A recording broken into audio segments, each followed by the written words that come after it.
My wife cheated with my boss and planned to leave me, so I exposed them at his office, revealed the DNA truth, served divorce papers, and took revenge. I woke up on a Tuesday morning, believing it would be just another day in the routine I had built for the past 7 years. The alarm buzzed at 5:30 a.m., that annoying digital beep beep beep drilling into my half-asleep brain. Despite the frustration, I didn't hit snooze. I never hit snooze. Responsibility was my mantra after all. My wife, Isabella, lay on the other side of the bed, her hair splayed out like a fan across the pillow. She didn't stir as I leaned over to give her a quick kiss on the forehead. If she woke at all, she didn't show it. I swung my legs out of bed and headed to the kitchen to make coffee, an old habit that felt comforting. The kitchen was in pristine condition as always, because Isabella obsessively insisted we keep it Instagram ready. Sometimes, I thought she only wanted an immaculate life so she could show it off to her friends, online and in person. But I loved it anyway. Or maybe I just told myself I did. After coffee, I drove to the office, prepared to knock out another day as a mid-level manager at a company I had devoted 7 loyal years to. If you had asked me then whether I expected to lose my job, I'd have laughed in your face. My performance evaluations had always been stellar. I consistently exceeded targets. I worked late nights. I worked weekends. I accepted every additional project thrown my way without complaint. That was me, the dependable provider who never let anyone down. Little did I know that by 10 a.m. I'd be walking out of that office with the entire foundation of my life cracked wide open. "Come in," Declan said from behind his imposing wooden desk. He was my boss, a tall man who always kept his hair slicked back and wore a perpetual smug grin, like he was waiting for you to screw up. Still, he had never seemed like the devil in a suit until that morning. "Listen, we've got budget cuts." "Restructuring," he sighed, clasping his hands. "It's nothing personal. You've been an asset to this company, truly, but the board has decided to eliminate your position." I sat there, feeling my stomach drop like a lead weight. If my life was a building, that was the first support beam snapping in two. My identity was so wrapped up in being the stable one, the earner, the dependable husband and father, and in one swift blow, it was all gone. "We'll offer you 3-month severance, plus extended health benefits for that period," Declan continued. "I wish it didn't have to be this way." I wondered if he really meant that or if it was just corporate lip service. My head felt light, disconnected from the rest of me. I managed to nod, sign a few documents numbly, and then left. In the elevator down to the parking garage, I remember staring at my reflection in the polished steel walls. I looked the same. Blue shirt, pressed pants, polished shoes, but I felt like I'd just been shoved into the role of a new character in a drama I had never auditioned for. I sat in my car for 20 minutes, not crying, not punching the steering wheel, just recasting my entire existence. That's when an odd sense of calm settled over me. I decided not to tell Isabella yet. Instead, I would do something that might cushion the blow, remind her we were a team. I drove to Trader Joe's, grabbed ingredients for her favorite pasta dish. On a whim, I also picked up a fancy bottle of red wine and a $65 bouquet of lilies and hydrangeas. Probably a foolish expense when I just lost my job. But I wanted to signal to her, "Look, I'm still the man you married. I can still take care of us." I arrived home early and spent 2 hours cooking a real feast. Homemade tomato sauce simmered with garlic and basil, fresh noodles, and a side salad with homemade dressing. I found candlesticks in the back of a cupboard and set them on the table to create a romantic atmosphere. It felt almost theatrical, but I wanted the moment to be perfect. I told myself, "We'll handle this together." Isabella walked in at 5:30 p.m., our daughter Catalina trailing behind her. Catalina was 10 years old, shy but bright.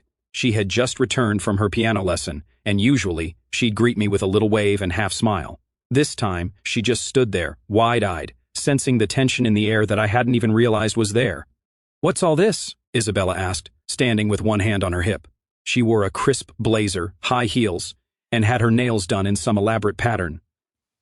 I suddenly felt silly standing there with an apron over my shirt. "I thought I'd treat you to a special dinner," I said. "Something happened at work, but let's talk after we eat." Her eyes narrowed. "No, tell me now," she insisted. "You've never done anything like this on a random Tuesday. Something must be up." Berkey. I tried to keep it light in front of Catalina. "We can talk later." "No," Isabella snapped. "We talk now." So, I swallowed and told her the truth. That the company had let me go, but I had a decent severance and I was sure I'd find something new quickly. We had savings to get us by. It would be okay. At least that's what I said aloud. Isabella stared at me. Then, at the bouquet I was still awkwardly holding, and let out a snort. "What's this? A guilt gift from an unemployed clown? The words stung. I glanced at Catalina, who had her mouth slightly open, as if she couldn't believe her mother could talk to me like that. But Isabella wasn't done. She took the flowers from my hand, walked to the kitchen sink and threw them in. Water splashed all over the counter. My heart pounded in my ears. "See, Catalina, that's what a failure looks like," Isabella said, turning to our daughter. Catalina's face twisted in confusion and fear. I felt frozen, forced a small smile, and stayed silent, partly out of shock, partly because I didn't want to escalate things in front of our child. That night, Isabella unleashed a vicious tirade on me after Catalina went to bed. She ranted about mortgages, social status, the Aspen trip she'd been planning, and how humiliating it was going to be for her to tell her friends. Not once did she ask if I was okay. Eventually, I migrated to the couch, still reeling from her cruelty. As I stared at the ceiling, I realized how many red flags I had ignored in the name of love. She had always been obsessed with appearances, always pushing to impress her circle of superficial friends. Yet, I had married her, had a child with her, and built an entire life around this woman who saw me only as her personal ATM. The next morning, she went to Pilates, ignoring me as if I no longer existed. That's when I dug into our finances and discovered she'd opened a secret credit card 6 months ago, racking up over $15,000 in charges for luxury goods, spa weekends, and more. There was also a $22,000 personal loan. Where that money went, I could only guess. Designer bags, Botox, an emergency fund? The betrayal stung almost as much as losing my job. By the time she came home and started complaining on the phone to her friend Rhonda about my unemployment, embarrassing the family, my entire perception of our marriage had changed. We were not the partners I had believed us to be. We were strangers sharing a house. And apparently, she had set the timer on this marriage long before my firing. But I didn't know how deep the betrayal truly went yet. Abrifer. 3 days after losing my job, I still tried to be civil. I told Isabella I was applying to every possible opening, that I'd figure something out soon. She rolled her eyes. That evening, I was relegated to the couch again. Catalina had already gone to bed, or so I thought. Around midnight, I stirred, half awake, when I heard hushed voices. The living room was connected to the hallway by a thin door, so every now and then, if people were in the hall, I could catch snippets of conversation. It was Isabella whispering, presumably to Catalina, though the words didn't make sense at first. "Mom, when will we move to my real daddy?" Catalina whispered. I froze. My entire body went rigid. "Real daddy? I don't want to live with this clown," she continued, her voice hushed but insistent. "I'm scared of clowns. I don't like clowns." My mind spun, heart pounding. Why would Catalina say such a thing? "Shh," Isabella said. "After I deal with the finances, we'll move. Just a little longer. Then we can be with Declan for good." Declan, my boss. My ex-boss who had just fired me. That Declan. Ibrahim almost sat up, wanting to confront her, but something told me to remain silent. I kept my breathing steady, eyes closed, letting the darkness of the living room cloak me. The conversation was short, but it felt like a wrecking ball had just obliterated the last standing column of trust in my life. Catalina, my daughter, who I had raised as my own, was apparently calling Declan her real daddy, and Isabella was promising they'd move in with him once the finances were settled. My mouth tasted bitter, my hands trembled, but I forced myself to stay still, to keep listening. The house fell silent a moment later. I heard Isabella usher Catalina back to her room, then footsteps returning to the master bedroom. I could barely breathe. The magnitude of the betrayal was so overwhelming I felt nauseous. My wife was cheating on me with my boss. And not only that, it sounded like Catalina might not even be my biological child. I didn't sleep at all that night. My mind flooded with memories. The times Declan had invited me to dinners, how he'd seemed so friendly, how I'd introduced him to Isabella, the times he would pay too much attention to her at company events. I had chalked it up to him being a naturally flirtatious guy. Now everything made sense. The contempt Isabella had shown me, her constant remarks about status, the way she had flirted with him openly at the neighborhood BBQ. Come dawn, my decision was made. I would no longer be the gullible husband. If they wanted to label me the clown, I'd show them just how deadly a clown's revenge could be. I rose from the couch, quietly got dressed, and left the house before Isabella even stirred. I dialed an attorney I'd once consulted for estate planning and requested an emergency appointment. "We can fit you in at 9:30, the receptionist said. Perfect. The drive across town felt surreal, like I was floating above the steering wheel, watching myself from a distance. My reflection in the rearview mirror showed a man with dark rings under his eyes, jaw set in grim determination.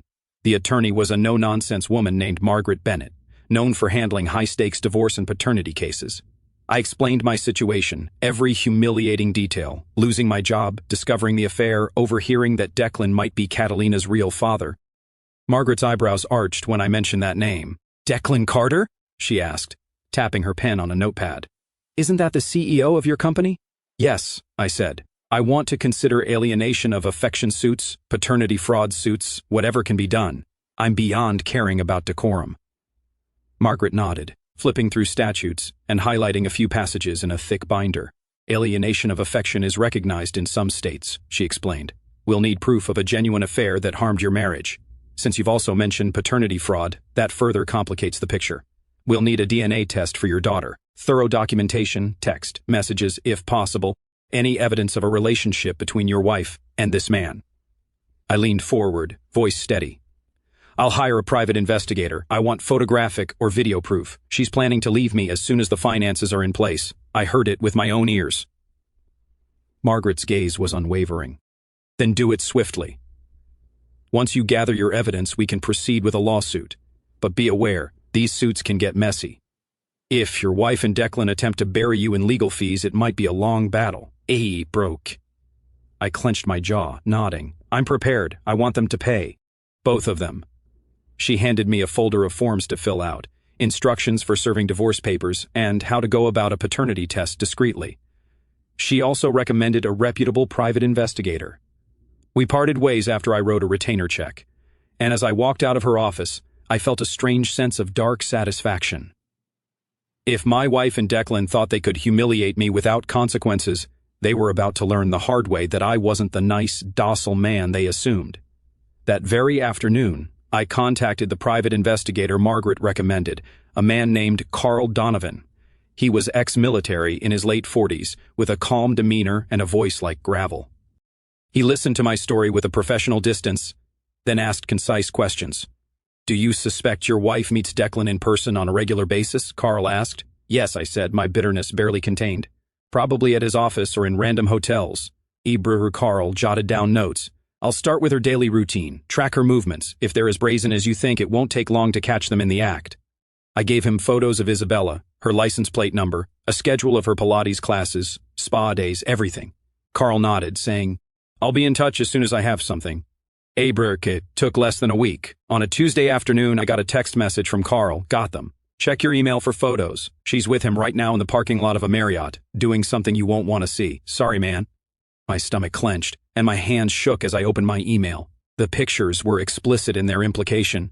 Isabella's head bent over Declan in the driver's seat, intimately engaged with him. If the images themselves weren't horrifying enough, you could see Declan's smug expression from the half-rolled-down window. They were parked behind a building, probably thinking no one would spot them. I might have vomited if I hadn't been so furious. A sickening wave of betrayal rolled through me, but it also fueled my rage. I forwarded the photos to Margaret immediately, along with a short message, "Let's move forward."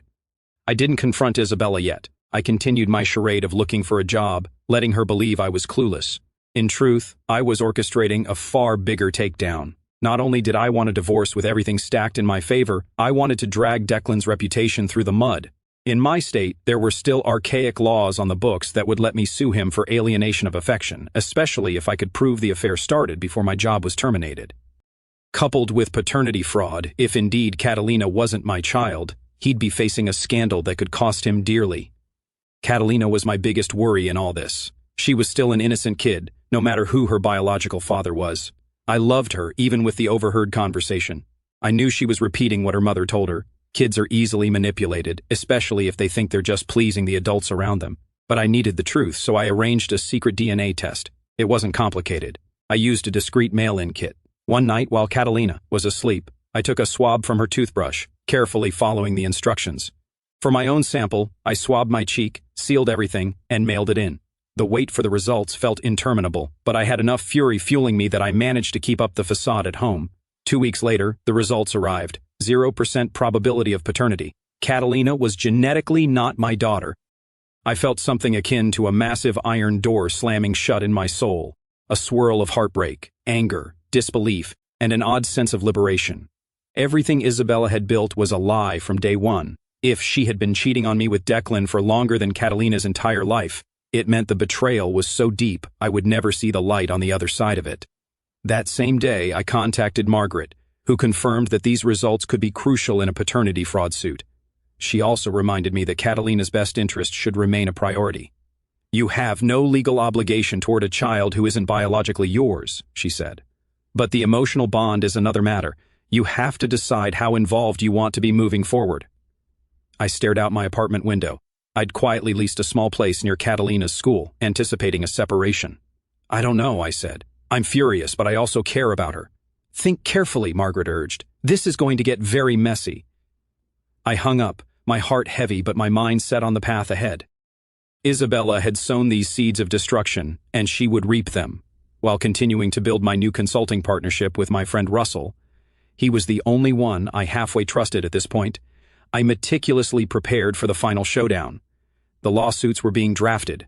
Margaret had drawn up a paternity fraud complaint that would demand compensation for all the years I financially supported a child that wasn't mine, as well as an alienation of affection suit targeting Declan personally. But I wanted a public unveiling of their lies. It wasn't enough to just serve them behind closed doors. I wanted to humiliate Declan, cost him his carefully curated reputation, and let Isabella watch her gravy train derail in real time. I was past the point of mercy. I learned from Carl, the PI, that Isabella was spending more and more time at Declan's office, presumably planning her next steps. So, I arranged a visit there after calling 2 private security guys I hired from a reputable firm that specialized in personal protection. I wanted to make sure that if Declan called his building security, there'd be a standoff at best, or a spectacle at worst.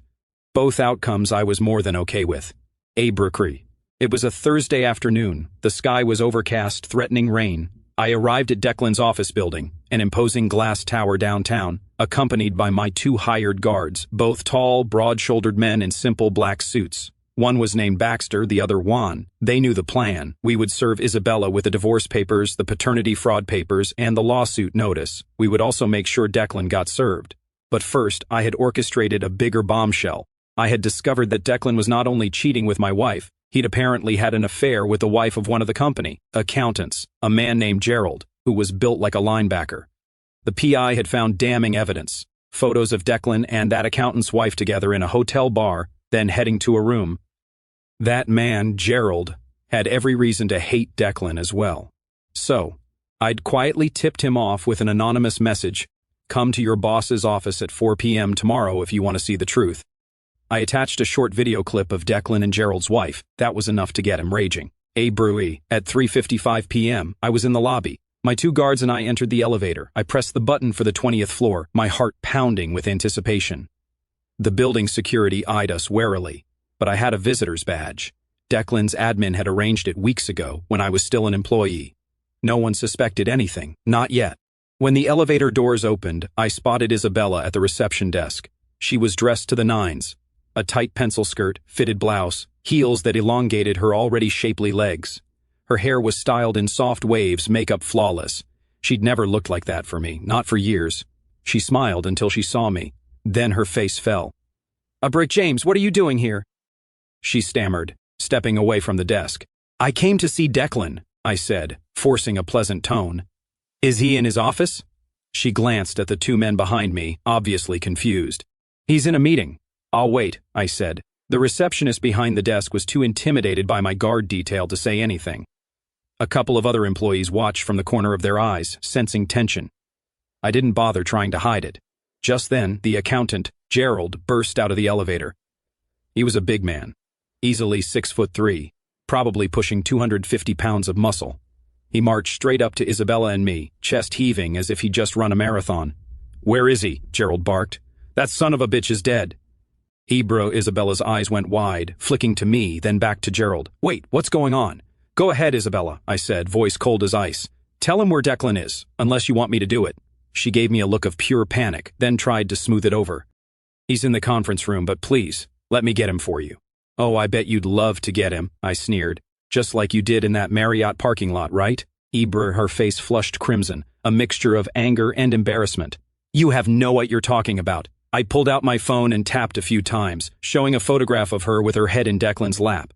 She gasped, her face draining of color. A few employees who overheard let out hushed exclamations. The receptionist's hand flew to her mouth.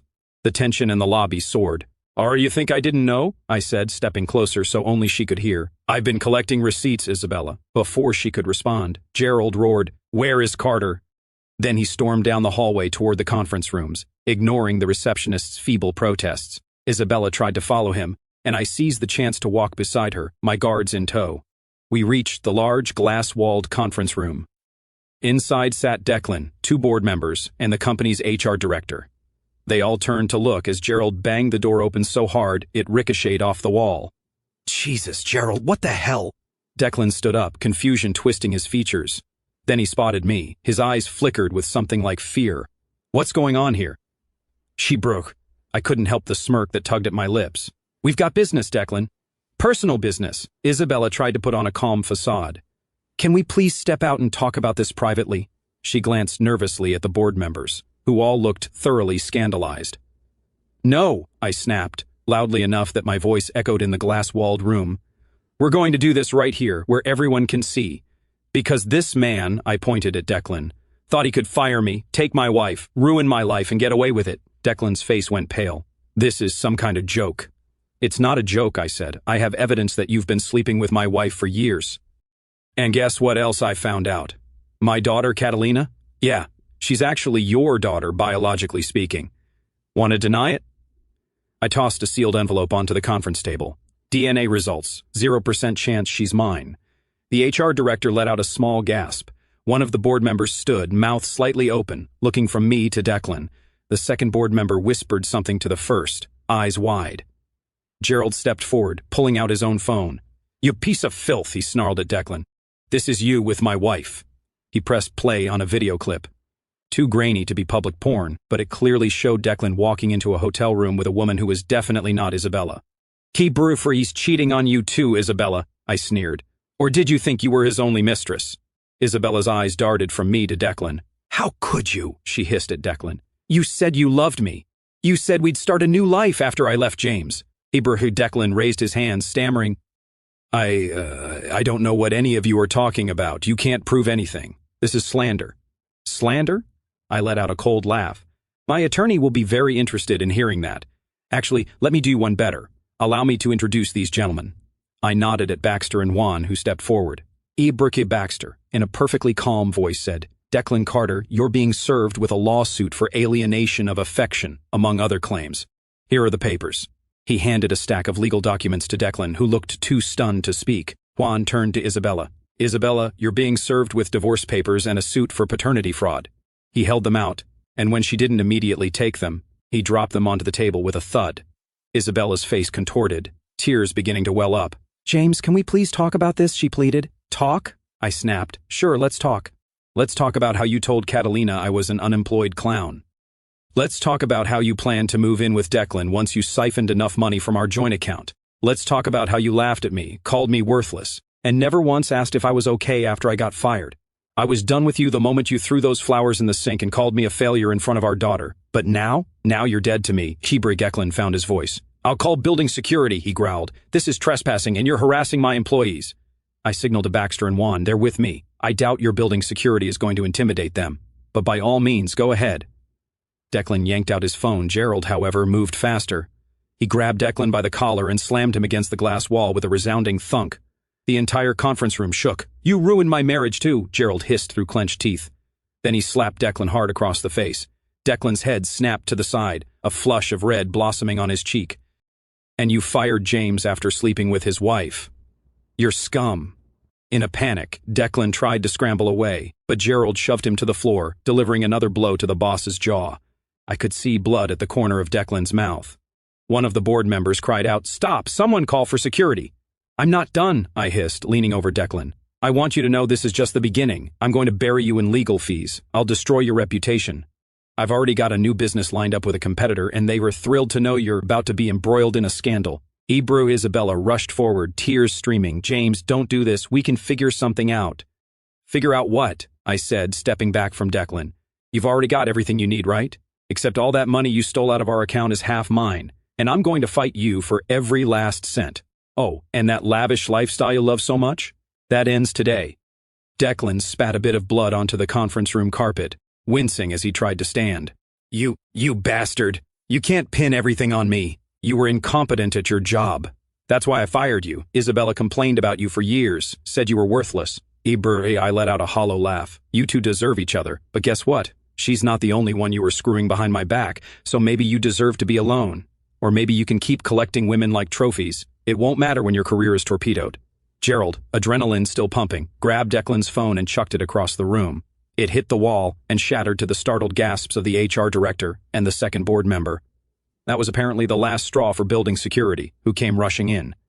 But Baxter and Juan intercepted them, calmly explaining that we were simply there to serve legal papers, and that Gerald's actions, while unfortunate, were a separate matter.